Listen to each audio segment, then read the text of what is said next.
Kinkan. Ang kinkan ay isang uri ng orange sa Japan na maliliit na ang balat lang ang kinakain nila. Yung balat yung matamis kesa dun sa laman na napakaasim.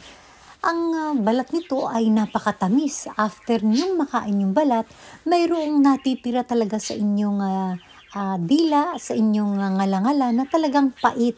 Yung pait na yun ay talagang napakaganda sa ating katawan at sa ating kutis. Itong orange na to ay pangunahing ingredients sa mga hand soap, sa mga shampoo. Ano ba ang gamit mong shampoo?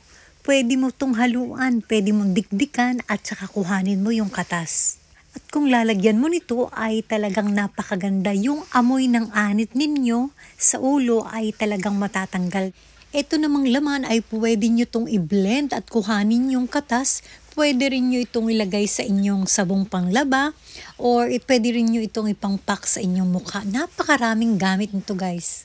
At alam nyo ba itong panahon na itong taglamig ay talagang napakaganda nito sa kutis at mabilis ka talagang puputi. Ito ay pwede mong ihalo sa Johnson's Baby Oil or Baby Lotion. Bago kayo maligo, magbabad na kayo ng kahit anong oil na merong halo nitong balat ng kinkan. At alam nyo ba kung ito ay pang face pack ninyo, pinakamainam niya mag-scrub muna kayo ng sugar sa inyong mukha. Tsaka nyo ngayon banlawan, kumuha ng hot wet towel at ilagay sa mukha ng 2 beses. At saka kayo ngayon mag-pack nito. At napakaganda guys, araw-arawin lang kung marami kayo nitong mahihingi or makukuha, samantalahin nyo na talagang napakaganda. At kung body scrub naman ang gagawin ninyo, asin. At saka nyo ngayon haluan ito, yung blend ninyo at saka kayo mag-scrub bago maligo. Pwede nyo ihalo din sa sarili nyong sabon at ang the best niyan, yung mismong kamay ninyo, palad ninyo, ang ihahaplos ninyo sa inyong kutis ng mga ilang minuto.